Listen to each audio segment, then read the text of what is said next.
hablando hace ya algunos domingos. El título de esta serie se llama Restauración Profunda. Restauración Profunda. Es como si fuera el título de la serie. Y el título del capítulo, del episodio de esta mañana, estamos todavía en cada piedra en su lugar.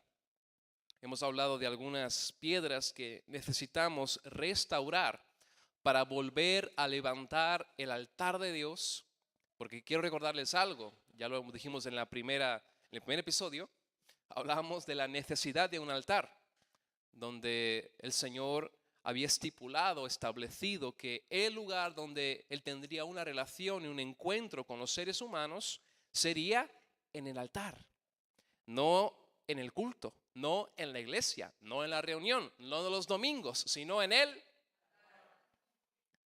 ¿Qué tal está tu altar hoy? Recordando esto, hacían falta algunas piedras que necesitábamos volver a reponer en aquel altar. Piedras no cualquieras, piedras específicas, piedras determinadas, piedras que harían de nuestro altar, primeramente, un lugar firme, segundo, un lugar visible y tercero, un lugar aceptable para Dios. Todo esto no está escrito en ningún lado, pero si a usted le sirve, apúntelo. La primera piedra de la que hablamos, ¿alguien se recuerda de ella?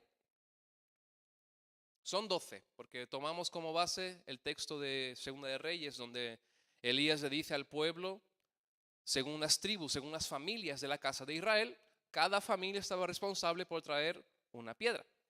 La primera fue la de la fe, muy bien. La segunda, tercera, la cuarta era del servicio. Esa nos saltamos, ¿no?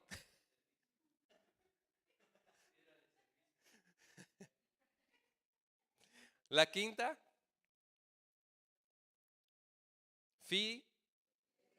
fidelidad. La sexta, la piedra de la gloria, en cuanto a restablecer y recomponer el propósito por el cual Dios nos ha creado, que es para su gloria. La séptima, de la que hablamos la semana pasada, la humildad. Sí, la anterior. La semana pasada no estuvimos, pero sí, la anterior, de la cual hablamos la última vez, fue de la humildad. Hoy queremos hablarles, con la ayuda del Señor, acerca de la octava piedra y las que nos dé tiempo de adelantar hoy, porque si son 12, a veces vamos a estar el año que viene aquí con las piedras. Pero antes de hablar, vamos a orar. Ahí donde estás, inclina tu rostro por un instante. Ya hemos alabado, ya hemos contribuido con esta casa, ya hemos dado al Señor nuestra alabanza del fruto de nuestros labios y ahora vamos a disponer nuestro corazón para escuchar. Amén. Padre, gracias por esta mañana. Gracias por estar reunidos en este lugar, Señor, con mis hermanos, con tu iglesia, en este lugar, Señor, para ofrecerte nuestro culto, Señor.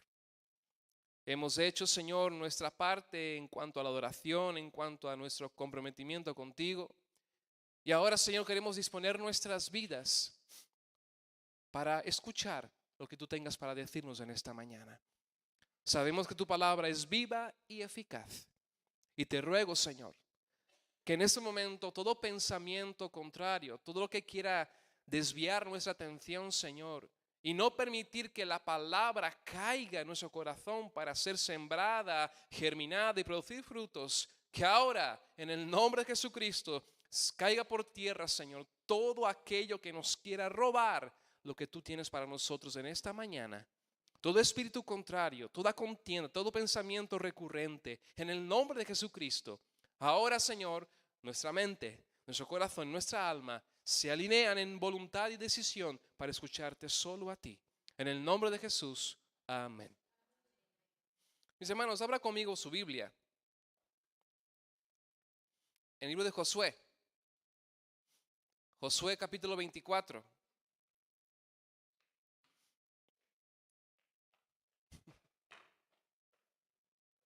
Josué capítulo 24, versículos 14 y 15. Josué capítulo 24, versículos 14 y 15.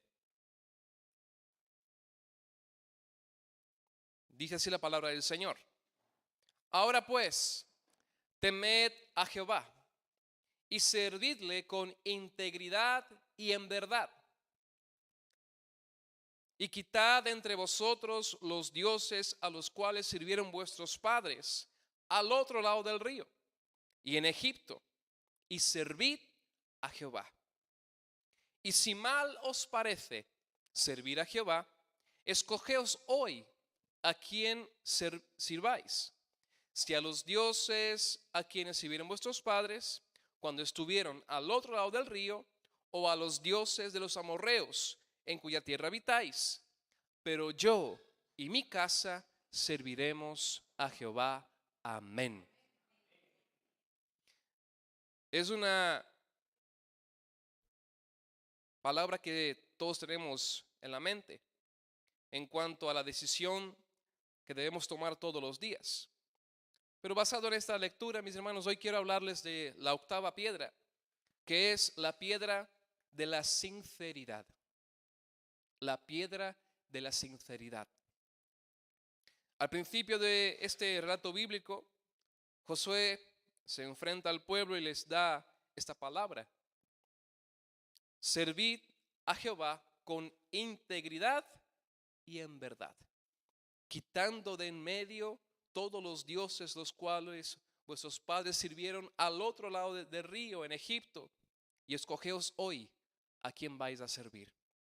Si a los dioses de vuestros antepasados, si a los amorreos de esta tierra. Pero yo y mi casa, dice Josué, hemos decidido servir con integridad y en verdad solamente a Jehová. Esto habla de la necesidad de ser sinceros. ¿Sabe por qué? No hay cosa más difícil que aparentar ser alguien que no somos. ¿Ha intentado parecérsele a alguien? ¿Ha intentado, por quedar bien, hacer algo que no corresponde o no va con su persona? El pueblo de Israel estaba en un punto donde, recuerden, el pueblo que asume Josué, digamos así, el liderazgo, no era el mismo que salió de Egipto. Habían pasado muchos años, había nacido mucha gente, muchos niños se hicieron mayores y esos mayores tuvieron hijos. Había hasta una segunda generación de hombres y mujeres que no conocían al Dios de Israel que les liberó de Egipto. Conocían al Dios del desierto.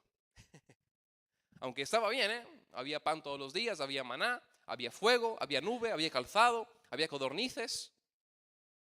Pero aún así no tenían la misma percepción de Dios que sus padres tuvieron. Y por eso les parecía que podían comulgar, o sea, sirvo a este Dios de que me dicen, ahora están estos Baales, también están los amorreos, que no me viene mal. Entonces había como una oferta tan grande de dioses a quien servir y a quien adorar, que a aquel pueblo le parecía bien. Pero la sinceridad tiene que ver de manera primaria con una decisión. El texto que acabamos de leer, el mensaje oculto detrás es: ¿a quién vais a decidir vosotros servir? Y la sinceridad tiene que ver con una decisión propia. Dios no nos va a obligar o a imponer la sinceridad. La tenemos que buscar nosotros, cultivarla y decidir ser o no ser. ¿Recordáis esa frase, no? Ser o no ser. Pues el ser tiene que ver mucho con la sinceridad. Porque como decía ahora al principio, no hay nada más difícil que aparentar ser alguien que no somos. La hipocresía es enemiga de la sinceridad. Y esto os lo dejo a modo de dato. La palabra sincera proviene del latín. Y usted sabe que todas las palabras tienen una historia. A mí me gustan las historias de las palabras. Quizás ya lo haya contado aquí, no lo sé. Pero antiguamente Como sabéis, habían muchos oficios manuales y artesanales. Y dentro de ellos estaban los alfareros, que se dedicaban a con sus manos formar o dar forma a vasijas, platos, todo tipo de utensilios que pudieran contener, albergar y proteger, ya fuera harina, los sólidos, los granos o algún líquido, para que pudieran conservarse más tiempo y no se perdiera aquello que tenían dentro de aquellas vasijas. Estos hombres, con el afán de obtener un poco más de ganancias, cubrían sus vasijas con cera para tapar las grietas.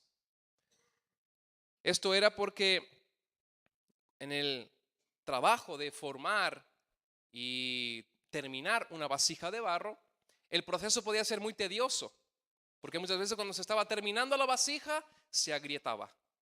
Muchas veces la vasija terminada, llevada al horno, calentada, cuando se retiraba de allí, se enfriaba, otra rajadura.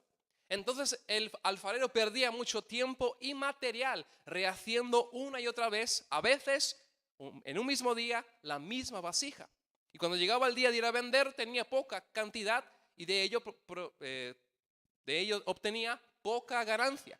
Entonces se le ocurrió la brillante idea de que aquellas que después de pasar por el horno tuvieran alguna grieta, las cubriría con cera. La cera, una vez derretida, es casi invisible, no se ve y tapa muy bien todas las grietas. El barro se unifica con la cera, creando así una supuesta malla que a los ojos humanos es imperceptible. De ahí entonces las llevaba a las puertas de la ciudad para venderlas. Todos aquellos que compraban aquellas vasijas quedaban contentos con la compra porque era un precio bastante aceptable. Pero al utilizarlas, al pasar de los días, notaban que todo lo que echaban dentro de aquella vasija se echaba a perder. Cuando colocaban la harina a la mañana siguiente aparecía con moho. Cuando colocaban el aceite por algún lado se escurría y se perdía. Cuando colocaban los granos también se pudrían y no podían utilizarse. Todo lo que se echaban dentro de aquellas vasijas no se podía más utilizar. Un poco enojados y enfadados con el hombre, volvieron a él a la semana siguiente y le preguntaron: oye, ¿qué pasa con tus vasijas? Todo lo que le echamos dentro se echa a perder. No podemos echarle nada porque se va, se pudre. Nada lo conserva. Este hombre entonces dijo: no, mis vasijas son perfectas. ¿No las veis? No tienen ni una grieta. Esto eran como a las 12 del mediodía. Entonces, algunas que estaban expuestas de encima de una mesa, comenzó a darles el sol del mediodía. Es el sol que más calienta, si usted no lo sabía. Y curiosamente, cuando comenzó a calentar el sol delante, o sea, del reflejo del sol que daba en una de las vasijas, la cera que estaba en las grietas comenzó a aparecer. Y cuando la cera se calentó, se derritió. Y al derretirse la cera, aparecieron las grietas. Cuando las grietas aparecen, todos miran al alfarero: estafador, nos has timado, mentiroso. De ahí entonces nació la palabra y la leyenda: vasijas sin cera, que no tienen miedo de esconder sus grietas, que no tienen miedo o de ni siquiera mostrarse tal cual son. Pero sobre todas las cosas, si una vasija es sincera, es porque no tiene grietas. ¿Entendéis a lo que voy? ¿Sí o no? La palabra del Señor nos enseña que debemos presentarnos delante del Señor de manera sincera, de manera humilde, sin pretender ser nadie que no somos. Porque si empezamos a tapar las grietas, si empezamos a poner parches en nuestras vidas, quizás por un tiempo funcione. Y como decía Maribel esta mañana hablando de los niños, quizás la unción hasta funcione por un tiempo, pero se va a perder. Y si la tienes mucho tiempo guardada, se va a echar a perder. Dios decía que seamos personas que procuremos siempre estar en continua búsqueda de la sinceridad delante de Dios y con los hombres. Porque el que es sincero, sea aquí, sea en la calle, es siempre la misma persona. La vasija, cuando estaba en manos del alfarero, pasada por el horno, delante de él era una vasija porque tenía grietas, tenía fisuras, y él sabía que no podía utilizarse así.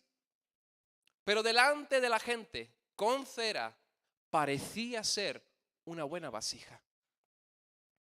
El Señor desea que nosotros seamos hombres y mujeres sinceras. Y para que esto ocurra, quizás muchas veces el Señor tendrá que tomarnos, rompernos otra vez, volvernos al barro, ponernos más agua, darnos forma, volver a la rueda, echarnos al horno, para ver si quizás así no tenemos más grietas.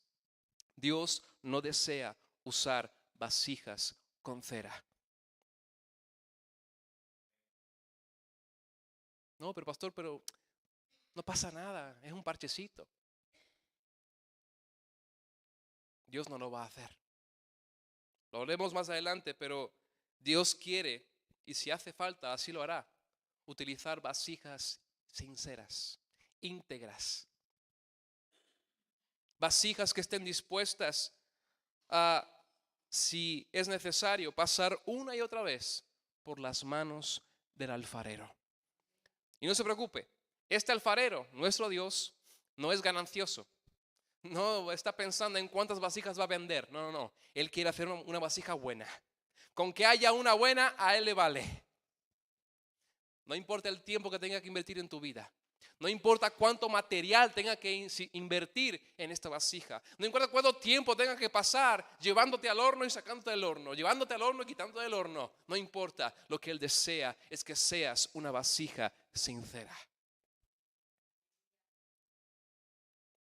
El Señor desea que seamos hombres y mujeres que entendamos la necesidad de presentarnos delante de Él y ante la gente que nos rodea como hombres y mujeres sinceros.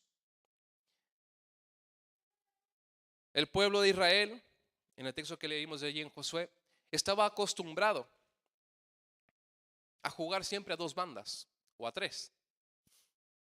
Eran el pueblo de Dios, había un pacto que ellos no podían ocultar ni negar, pero también estaban los Baales, también estaban los madianitas, los amorreos, el jebuseo. Si nos ponemos a mencionar todos los pueblos que circundaban a Israel y a todos los dioses que ellos tenían cierta relación, estaríamos hasta mañana. Y para ellos parecía que era algo normal el no definir y poner límites en su vida en cuanto a quién iban ellos a adorar. Hasta que Josué entonces se levanta. Y como sabéis, esto es algo recurrente con el pueblo de Israel. ¿A cuántos profetas, a cuántos reyes, a cuántos jueces Dios nos envió con la misma palabra? ¿A quién vais a servir? ¿A quién vais a adorar? Esta piedra de la sinceridad nos habla acerca de la decisión de presentarnos delante de Dios tal y cual somos. Así como el pueblo debía entender que Dios no estaba buscando al pueblo perfecto, sino que quería que un pueblo se presentara delante de Él para que Él lo perfeccionara. Y esa es nuestra cuestión a veces con el Señor. No, Señor, yo no puedo porque soy pecador. Siempre ponen la misma excusa. Yo no puedo porque soy muy inestable. Algunos siempre llegan hasta nosotros y nos dicen: ay, pastor, si usted supiera mi vida, si yo le contara mis cosas. ¿Sabe yo qué le responde? Ay, mi hermana, si usted conociera a mi Dios. Los problemas pueden ser varios. Las dificultades variopintas. la que usted quiera. Las historias de vida que hemos podido tener conocimiento y las muchas que vendrán por delante seguramente, muchas veces nos dejan asombrados. Pero nada me asombra más que el poder de Dios de tomar una vasija de la nada, romperla en 1000 pedazos si hace falta, hacerla de nuevo conforme a su voluntad, llevarla al horno para que se seque y se solidifique, para utilizarla, llenándola con aceite fresco, para llevar a quien así lo tenga la capacidad de saciar cualquier tipo de sed. No hay problema, no hay circunstancia, no hay pecado, como acabamos de cantar esta mañana, que Dios no pueda perdonar. Pero si siempre estamos poniéndole cera, si siempre estamos poniéndole cera, la cera también son pensamientos. La cera también son rituales que hacemos nosotros pensando que es adoración. Mucha gente, con el paso del tiempo, al hacer las mismas cosas siempre, lo hacemos por rutina, por hábito o por costumbre.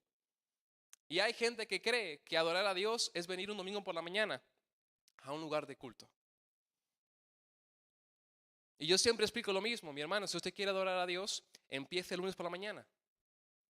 Y ya cuando venga el domingo, ya sabrá lo que es la adoración. Nosotros fuimos llamados a ser hombres y mujeres sinceros. O sea, sin miedo a mostrarnos tal y cual somos. Y la pregunta con la que quiero dejarle y pasamos a la siguiente piedra es, ¿Dios te conoce? ¿Cómo te has presentado delante de Dios? ¿Con cera o sin cera? Ahí te lo dejo. La novena piedra nos habla sobre algo que muchas veces hemos perdido. Tras las pruebas, luchas y dificultades que el Señor muchas veces permite y otras veces nosotros buscamos por nuestras propias decisiones, consecuencias de nuestras elecciones, es la piedra de la esperanza. Al mirar nuestra situación actual, es muy fácil caer en la desesperanza. ¿Lo sabían? ¿Cuántos tienen aquí casa propia? ¿Qué tiene que ver esto? No, pero usted respóndame. ¿Cuántos tienen casa propia? ¿Cuántos tienen un contrato de trabajo fijo? ¿Discontinuo? ¿Temporal renovable? Pocas manos se levantan. ¿Cuántos no tienen trabajo?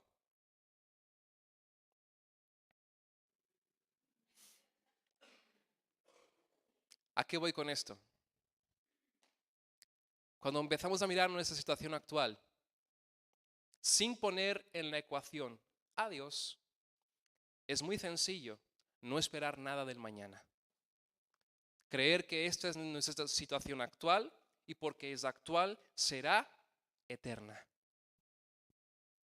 Pero hoy quiero que restaures en tu vida y en tu altar esta piedra necesaria. Como aprendimos en la pandemia, muchas palabras, esencial. Esta piedra es esencial, como todas las demás, pero sobre todo esta. Como veis, ya es la novena. Ya nuestro altar tiene cierta altura, ya no está al ras del suelo.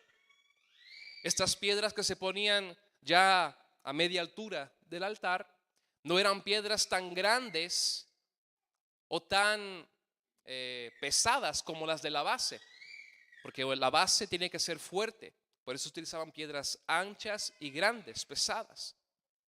Pero aún así, esta piedra que simboliza la esperanza, por más que no fuera tan grande, tan vistosa o tan pesada como muchos quieren, no, tengo esperanza, Dios me ha dicho, Dios me ha hablado, y el otro le escucha, pues a mí no me ha dicho nada. A veces tenemos estas diferencias. Hombres y mujeres que tienen al mismo Dios, sirven al mismo Padre, son hijos del mismo Señor, pero la esperanza que ellos tienen en su corazón son en diferentes medidas. Ahora, quiero recordarte que la esperanza, por más que no sea grande, vistosa o pesada, si la esperanza viene de Dios, puede ser una piedra, pero esa piedra es a lo que te va a ayudar a alcanzar todas las promesas de Dios en tu vida. A lo que voy es que ninguna esperanza es pequeña si viene de Dios. Para esto leamos allí en Miqueas capítulo 7. Miqueas capítulo 7, versículos 5 al 7. Miqueas capítulo 7, versículos 5 al 7. Dice así: no creáis en amigo, ni confiéis en príncipe. De la que duerme a tu lado, cuídate. No abras tu boca, porque el hijo deshonra al padre. La hija se levanta contra la madre, la nuera contra la suegra, y los enemigos del hombre son los de su casa. Versículo 7. Mas yo a Jehová miraré. Esperaré al Dios de mi salvación. El Dios mío me oirá. ¿Qué esperanza tenía este hombre? Cuando leemos este texto, pareciera que estuviéramos hablando de los días actuales, ¿verdad? No hay confianza, no hay relaciones sanas, todas están distorsionadas. Usted entra a una casa, parece que entra a un campo de guerra. ¿Sí? Y a veces estamos esperando que las cosas mejoren porque alguien haga algo. Usted sabe que yo no soy para nada político o politólogo o ni nada por ese ámbito. Pero si algo hemos visto, y eso se refleja en todas las veces que ha habido una circunstancia natural que excede a toda gestión humana, es que cuando han habido desastres en nuestra tierra, los hombres, nuestros líderes, quienes deberían dar algún tipo de respuesta, quienes deberían accionar pensando en el bienestar y en el alivio del dolor de los que están afectados, pues se entretienen echándose la culpa. ¿O no? Recientemente tenemos el caso de Valencia y todo lo que ha ocurrido allí, y gracias a Dios que como hay pancartas escritas por todos lados, hemos ido el fin de semana pasado y se puede ver lo que fue aquella riada, pero también se pueden ver los carteles alrededor. Solo el pueblo salva al pueblo. Y es verdad, quienes han estado preocupados unos por los otros han sido los mismos vecinos. Pero yo voy más allá. No es solo el pueblo que salva al pueblo. Solo Dios salva al pueblo. Porque ¿quién mueve con los corazones? ¿Quién toca los espíritus para decir, voy a ayudar a aquel que está pasando mal? Oye, que eso no es motus propio. Que nosotros por nosotros mismos, aun siendo cristianos, no podemos producir nada bueno. Imagínate un pecador. ¿Quién es el que mueve los corazones entonces? Es Dios. Luego habrá que explicarles a los valencianos que aquello de que el pueblo salva al pueblo hay que mejorarlo un poquito. Solo Dios salva al pueblo, pero eso es cosa ya, tarea de después. Ahora, a lo que voy es que nuestra esperanza no puede estar en nuestros amigos, en nuestros príncipes. Hablo de las autoridades que nos gobiernan. Y cuando habla de príncipes también habla de pastores. No os fiéis de mí. ¿Sí? Os puedo fallar. Y feo. Y sigue diciendo, aumentando la lista, en todo aquello en que nosotros confiamos. De la que duerme a tu lado, cuídate.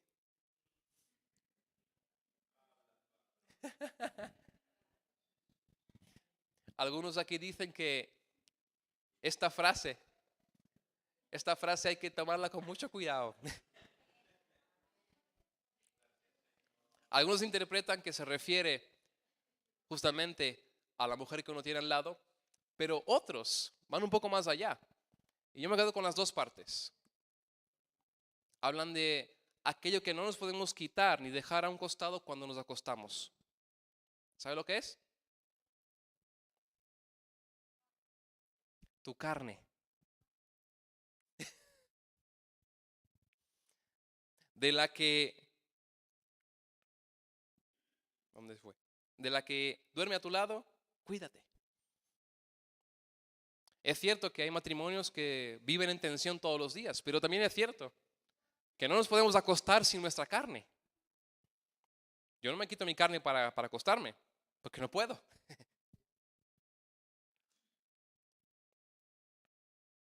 Luego empieza a hablar de las implicaciones familiares. El hijo deshonra a la madre, la hija se levanta contra la madre, la nuera contra la suegra. Y la última frase resume todo lo que vivimos hoy en nuestros hogares y a veces aún dentro de los propios. Nosotros mismos podemos ser víctimas de esto. Que el hombre tiene a sus enemigos dentro de su casa. Y cuán difícil es luchar contra los que están en casa. ¿Verdad? Pero en esta mañana quiero que juntos restauremos lo que Dios nos ha dado. El profeta Miqueas expone aquí a todo el reino una vez más, diciéndoles, oigan, que esto no se soluciona con buenas intenciones, como tienen los amigos. No se soluciona con buenas gestiones, como tienen los príncipes, ni con recursos que tienen los reyes. Que lo que estamos viviendo ahora no se soluciona apenas utilizando de las cosas que tenemos a nuestra mano. Hay que clamar ahora por una intervención divina.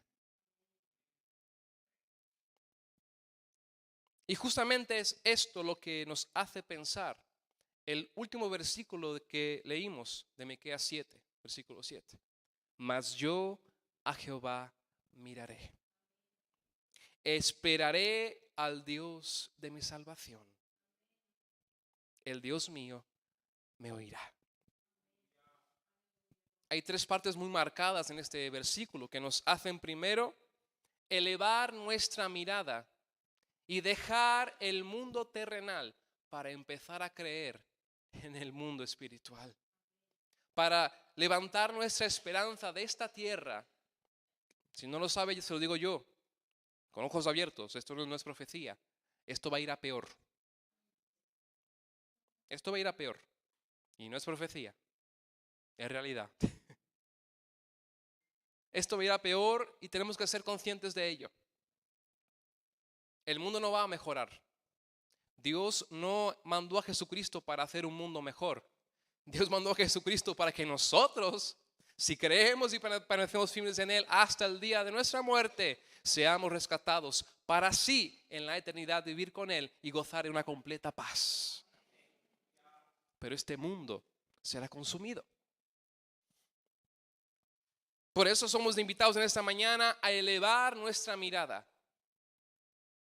a dejar de esperar soluciones humanas a problemas que son solo para Dios. A veces entregamos nuestras causas a cualquiera. A veces entregamos nuestras cuestiones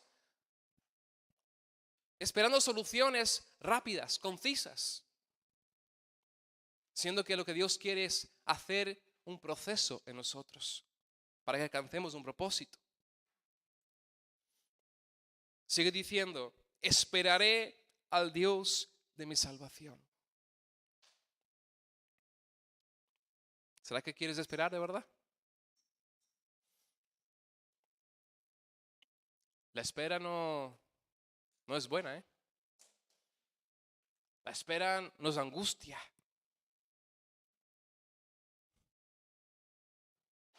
Pero ¿cuántas veces tenemos más esperanza en cosas terrenales que en las promesas de Dios? Un ejemplo sencillo y pasamos al siguiente punto. Aquí la mayoría creo que utilizáis el transporte público, ¿verdad? El metro, el autobús, lo que fuere. Y usted va a la parada y haga frío, haga calor, esté lloviendo, nevando, sea domingo, usted sabe que si usted se sienta allí, el bus va a venir. ¿O no? Más tarde o más temprano va a llegar. Tenemos una esperanza ciega en uno que viene trayendo un transporte para llevarnos a nuestro lugar, a donde queremos ir. Allí los hermanos de Medina tienen solamente, creo que 2 o 3 autobuses durante el día para ir a Burgos o a Bilbao. Y hay gente que se va por la mañana, tempranito, para comprar billete. Y espera hasta las 8 o 9 de la mañana, que es la hora que viene el autobús. Y no se mueve de allí, porque sabe que el autobús va a venir. Nosotros cuando decimos, no sé, voy a esperar en ti. Pasa el primer taxi al cielo, ¿me lleva? ¿Y el autobús el celestial qué? ¿Y la provisión divina qué?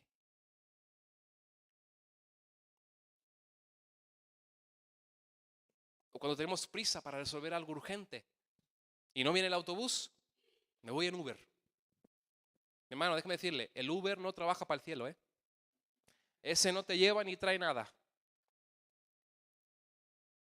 Si hemos decidido estar en la parada esperando a Dios, tendrás que esperar que Dios venga. Esta es la mayor esperanza del cristiano y la base de toda nuestra fe. Cristo viene. No hay otro mensaje. Es la base de nuestro evangelio. Si Él no viniera, no habría sentido de estar hoy aquí. Pero Él viene. Él viene. Él viene. Por último, Miqueas transmite al pueblo su decisión de elevar su mirada más allá de la circunstancia actual y de las dependencias terrenales que podemos tener. Nos anima a confiar en la provisión divina, el Dios mío de mi salvación. Y tercero, nos recuerda que Dios siempre escucha. El Dios mío, no el de otro, el mío, ese me oirá. Es tiempo de elevar nuestra mirada y dejar de preocuparnos por cuestiones terrenales. Es hora de decidirnos de verdad a esperar la provisión divina